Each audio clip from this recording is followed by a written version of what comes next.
The premise of modern progress is forward momentum, yet across the United Kingdom, a structural regression is underway that challenges the very definition of a developed nation. We are witnessing a silent, unacknowledged reverse urbanization, a process that is methodically reviving the squalid living conditions of the Victorian era within 21st century limitations. This is not merely an aesthetic decline or a localized failure of governance. It is a profound collapse of the state's foundational obligation to provide secure shelter. While official narratives emphasize national resilience and economic stability, the data reveals a different reality. Currently, up to 3.8 million people across the UK are subsisting in poverty without access to a safe roof or regular sustenance. This figure represents not just individual misfortune, but a systemic failure decades in the making. The evidence is embedded in the very structure of the housing market. At least one-third of privately rented homes in England consistently fail to meet basic decent living standards. This structural failure transforms 740,000 individual apartments into domestic hazards, spaces defined not by security, but by the pervasive presence of toxic black mold and persistent environmental risks. The causal pathway to this condition is clear, traceable to specific governance choices. Over the span of 4 decades, a consistent policy direction, exemplified by the right-to-buy scheme and sustained austerity measures, has systematically eroded the social housing sector, reducing the availability of publicly managed, affordable accommodation to historical lows. The inevitable consequence of this reduction was not market efficiency, but the displacement of millions of the state's most vulnerable citizens into the private rental sector. This shift created a captive market for exploitative land management practices, where owners collectively absorb approximately £5.6 billion annually in housing benefits derived from dilapidated substandard properties. To understand the depth of this structural breakdown, we must bypass the polished image of a global financial hub and analyze the specific geographical areas where this regression is most acute. Spaces where residents endure hazardous, damp conditions as a condition of their existence. This journey into the structural failure of British housing begins not in an inner-city slum, but on a coastline once defined by working-class aspiration. Jaywick Sands was originally conceived before World War II as a seasonal sanctuary, a weekend retreat where industrial workers could escape the particulate matter of urban factory centers. It was a planning trap waiting to close. The urgent demand of the post-war housing shortage transformed what were intended as temporary, makeshift wooden chalets into permanent year-round residences, locking a vulnerable population into structures ill-equipped for long-term habitation. The nature of this regression is quantified by a striking historical anomaly. This nation, a pioneer in sanitation engineering and urban organization, permitted the majority of Jaywick's residents to survive without a standardized water supply or modern sewage system until the 1980s. This half-century of pre-modern living conditions within a recognized global superpower was the direct, foreseeable cost of lax land management executed under the guise of free market flexibility. The data since then indicates a terminal decline. Since 2010, Jaywick has consistently ranked as the single most deprived area in England, according to the national indices of multiple deprivation, placing in the bottom decile across all 7 distinct metrics of poverty utilized by the government. The human cost of this collapse is evident in the vital statistics of the local population. 40% of residents are permanently excluded from the labor market due to disabilities or chronic, debilitating illnesses. 60% of primary school students in the area are reliant upon subsidized meal programs for daily nutrition. This profound economic failure has precipitated a collapse in local asset values, with the average property price stalling at £175,636, a value less than half that of neighboring Canvey Island, creating a negative equity trap for remaining owner-occupiers. Yet this devaluation has catalyzed a new parasitic iteration of the housing crisis. Out-of-town buy-to-let speculative investors are actively acquiring these substandard bungalows at rock-bottom prices, renting them for £500 per month to tenants whose rent is sourced from state welfare funds. This is a business model predicated on minimal reinvestment, where absolute zero is often the maintenance budget. This structural decay is now approaching an environmental terminus. The entirety of the Jaywick settlement is situated within high-risk flood zone 3. Projected climate shifts threaten tidal surges capable of flooding the area to a depth of 1.3 meters. The remaining dilapidated wooden walls, already saturated by salt and structural damp, are transitioning from inadequate shelter to inevitable physical hazards. A maritime nation now watches passively as its citizens gamble their safety in wooden boxes, waiting for a predictable hydrological event that will erase decades of planning failures. How did a governance framework that historically prided itself on administrative order and public health permit a community to exist without basic running water for 50 years? And as environmental pressures mount, the question facing London's budgetary apparatus is stark. Will they allocate the necessary millions to reinforce the sea defenses to protect this marginalized population? Or will the natural erasure of Jaywick from the map be quietly accepted as an expedient method of whitewashing a century of compounded administrative errors? The regression observable on the Essex coast is not an isolated anomaly, but a symptom of a systemic reordering of British urban space that finds its most stark expression in the heart of the capital itself. Moving from the coastal decay to the financial nexus of London reveals a different yet equally acute form of modern slum creation. This is a city defined by global capital flows and unprecedented concentrations of wealth. Yet within this environment, the most advanced systems of resource extraction coexist with medieval levels of deprivation. The Tower Hamlets district provides the essential analytical contrast. It hosts one of the world's most concentrated financial centers, Canary Wharf, a complex of glass and steel, where international money moves in fractions of a second and which serves as the primary labor market for a global elite. However, the shadow cast by these multi-billion-dollar towers conceals a jarring demographic statistic. 71% of the children in Tower Hamlets reside in low-income households, a national concentration of poverty. The immediate proximity of immense financial resources does not alleviate local need, it actively displaces it. The mechanisms of this displacement are, once again, traceable to misguided central policies.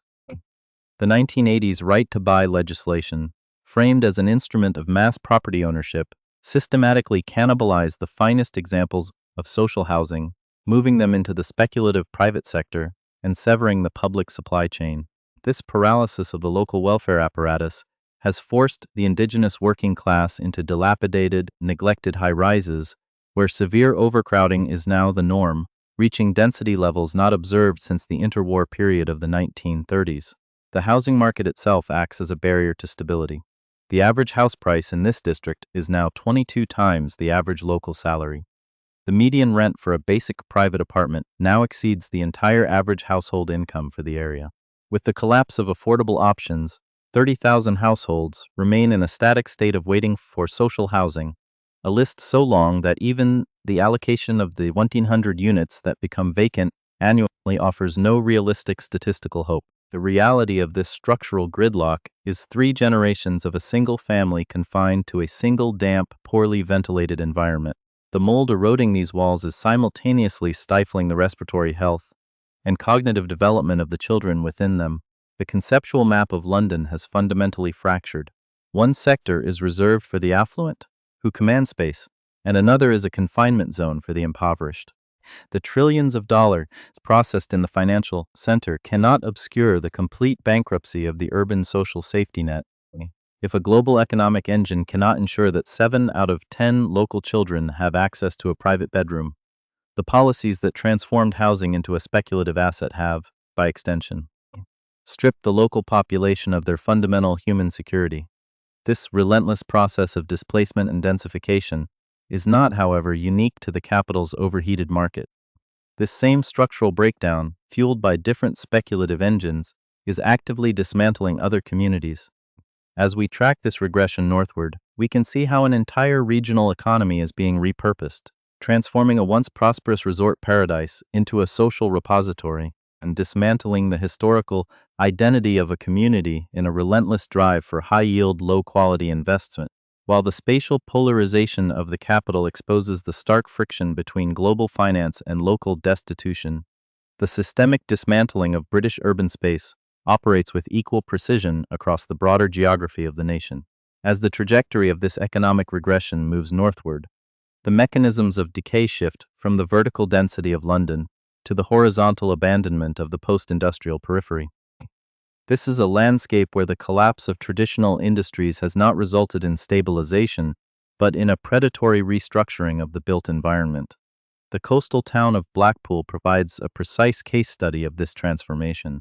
Prior to the 1970s, this settlement functioned as a vital economic sanctuary for the industrial working class of northern England, supported by regular seasonal tourism that sustained a dense network of family-owned guest houses and hotels. The introduction of low-cost aviation structurally undermined this domestic resort economy, leaving behind a vast vacant infrastructure of thousands of unoccupied rooms. The response to this vacuum was not regeneration, but a ruthless real estate transition driven by outside speculative capital. Guesthouse owners and external investors systematically reconfigured these traditional family properties into houses in multiple occupation, HMOs, a precise planning designation for buildings subdivided into small, single-room units with shared amenities. This structural fragmentation allowed outside capital to acquire properties at rock-bottom prices, averaging a mere £111,000, and maximize rental yields by compressing human density. This private exploitation was further accelerated by an invisible policy of demographic displacement executed by affluent local authorities in the south of England. Facing extreme housing shortages and high costs within their own borders, these wealthy councils began quietly utilizing their budgets to relocate the homeless, the vulnerable, and individuals dependent on state benefits directly to Blackpool, where the supply of cheap, substandard HMO accommodation was most abundant. The scale of this systemic dumping is reflected in the current data. 80% of private rental households within the inner urban core of Blackpool now rely entirely on government housing benefits to meet their rental obligations. This concentration of state-subsidized poverty has fundamentally altered the economic incentives for land management. A standard undivided family home in this region commands a modest monthly rent of approximately £563, however, by subdividing the same structure into a multi-unit HMO to house the displaced poor, a landlord can generate between £845 and £1,690 per month.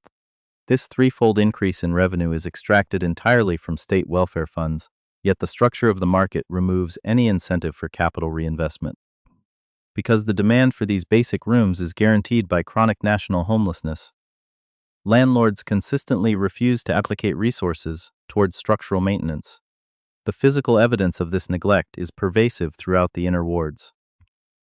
75% of the private rental stock in this central zone is systematically corroded by structural damp and mold, with 25% categorized at a critically hazardous level.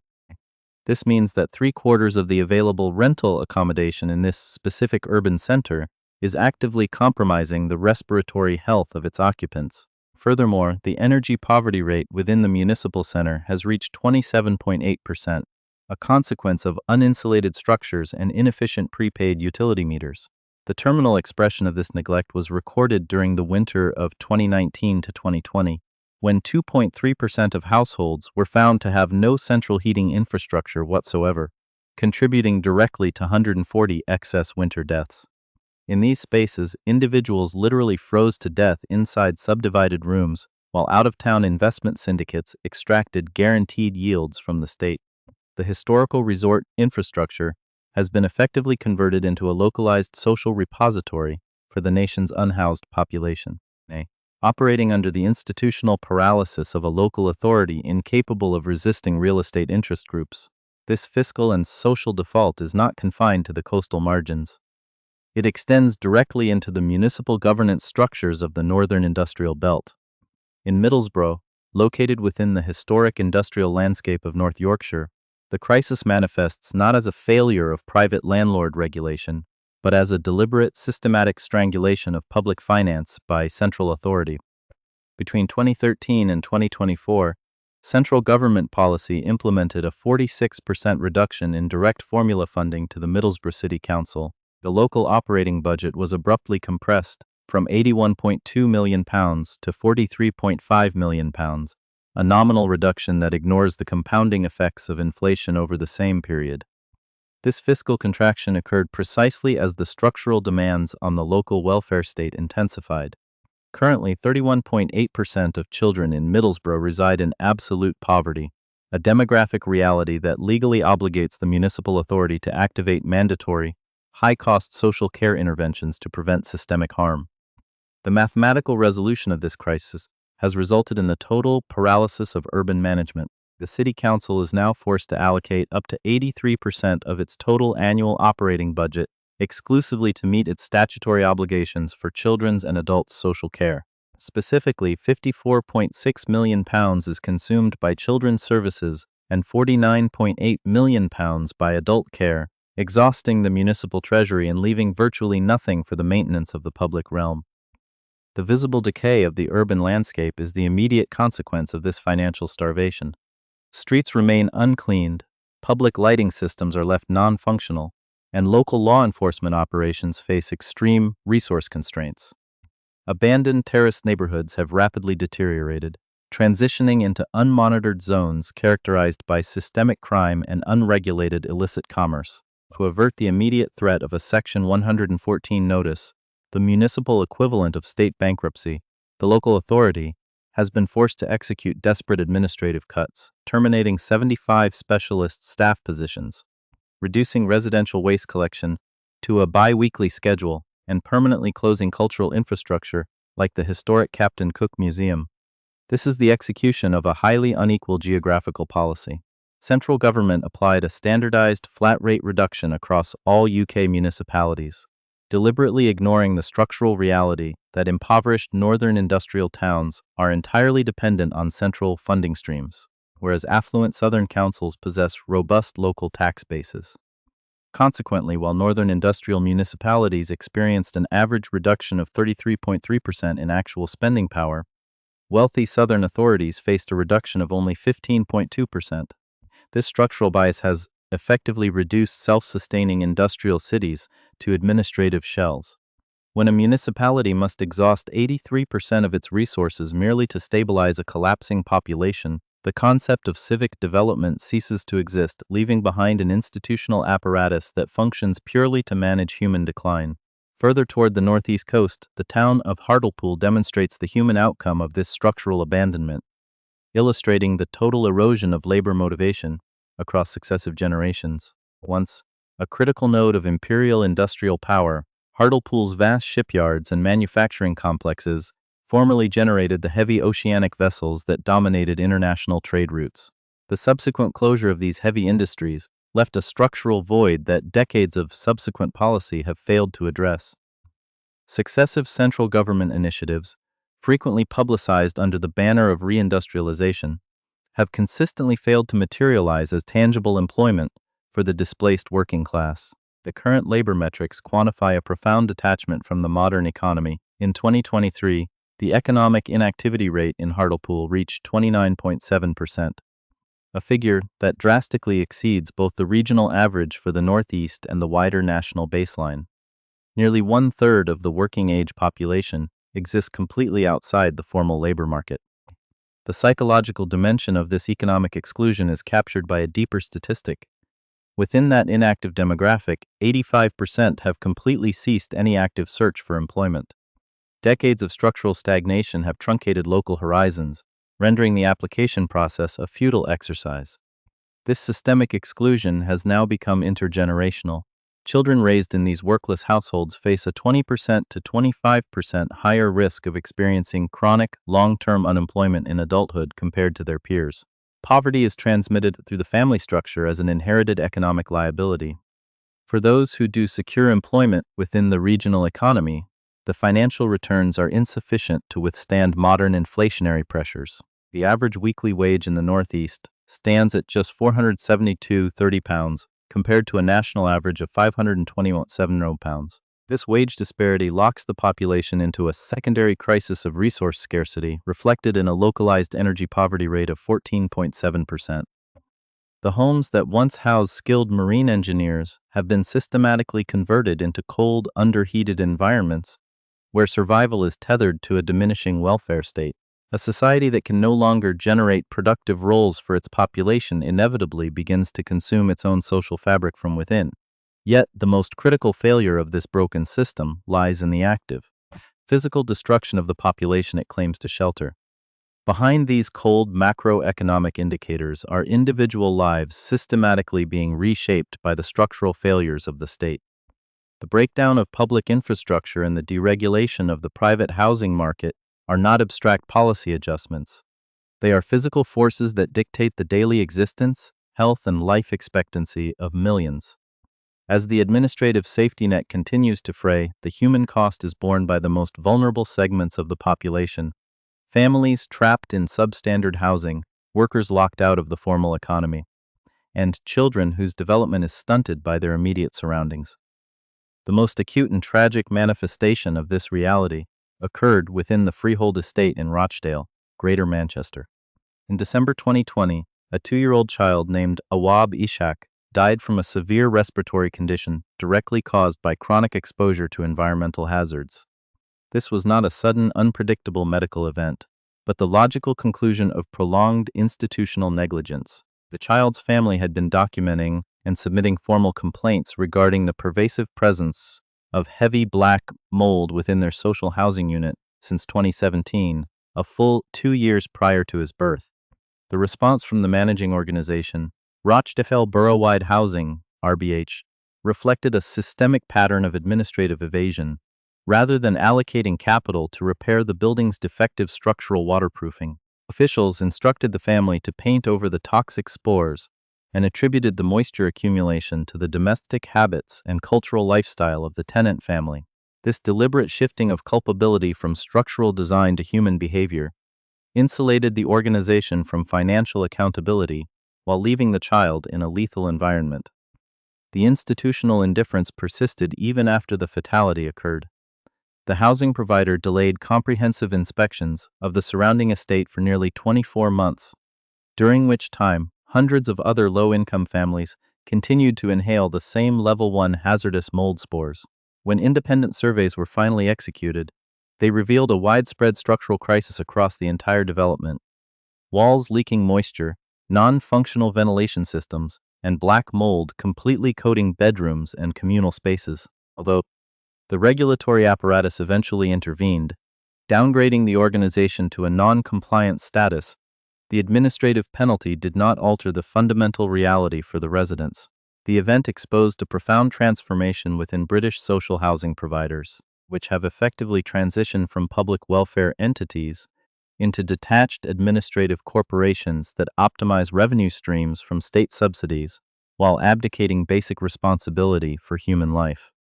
Further east, in the historic port town of Grimsby, this human decline follows a parallel trajectory, driven by the collapse of localized industries and the failure of centralized regeneration initiatives. Grimsby's East Marsh district, once the affluent residential hub for the world's largest commercial fishing fleet, now registers some of the highest concentrations of crime and environmental degradation in Western Europe. To counter this visible decay, central planners introduced a highly publicized leveling up economic strategy. However, an analysis of the capital allocation reveals a profound divergence between political theater and structural reality. The state directed millions of pounds toward highly visible aesthetic projects, refurbishing public squares and constructing modern commercial facades designed for media consumption, while completely bypassing the deep-seated livelihood crisis of the population. This superficial investment strategy has created a stark, polarized urban geography where newly constructed, middle-class developments stand in immediate wall-to-wall proximity to crumbling, damp-infested social housing blocks.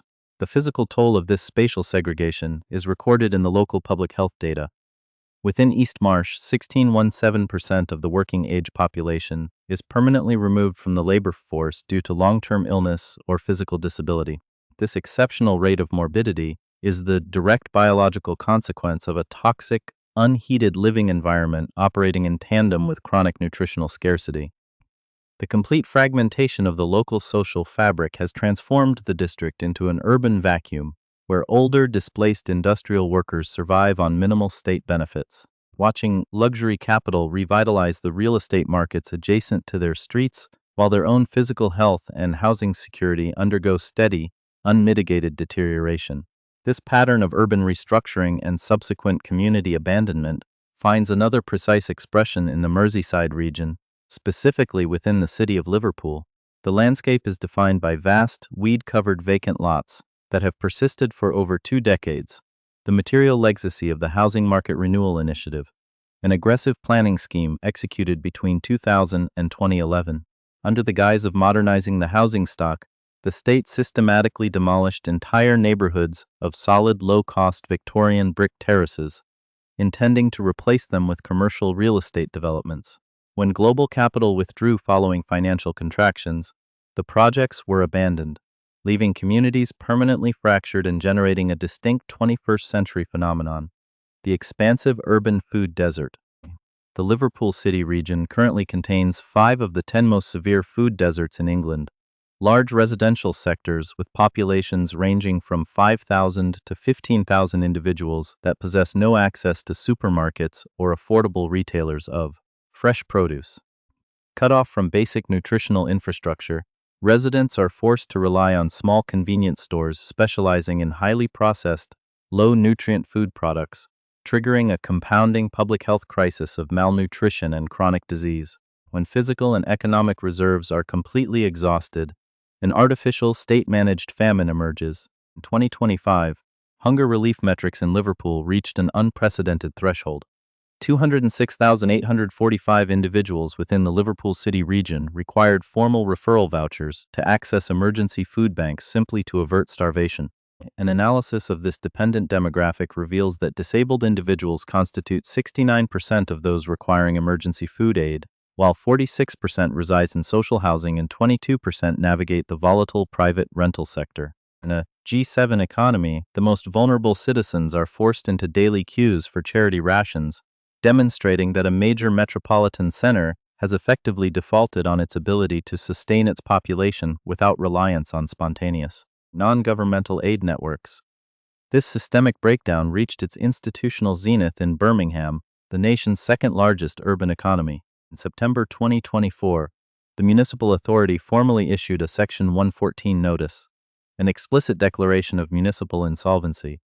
This financial collapse was not precipitated by an external crisis, but by internal structural failures, including catastrophic expenditures on unmanaged corporate IT systems and an outstanding equal pay liability totaling £760 million. Faced with a critical budget deficit of £300 million, the state responded by shifting the financial burden directly onto the local population.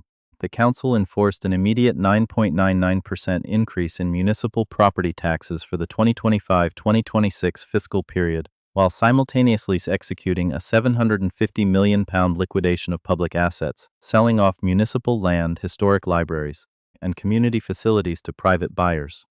While local taxation increased, basic urban maintenance was reduced to an absolute minimum. The most immediate physical consequence was a prolonged environmental crisis. Severe reductions in sanitation budgets triggered extended strikes among waste management personnel, transforming the residential streets of Birmingham's poorest wards into open-air dumping grounds. Low-income neighborhoods became spontaneous repositories for industrial and domestic waste, emitting toxic odors and attracting unregulated fly tipping. Although the city nominally exited bankruptcy by early 2026, it did so by surrendering administrative autonomy to a non-elected board of central government commissioners, leaving the physical infrastructure of the poor severely damaged. The entire model of British municipal finance has reached a point of structural termination, forcing citizens to pay higher premiums to live amidst accumulating waste and shuttered public institutions. This trajectory of decline reaches its final enclosed environment in the Merthyr Tydfil Valley of South Wales.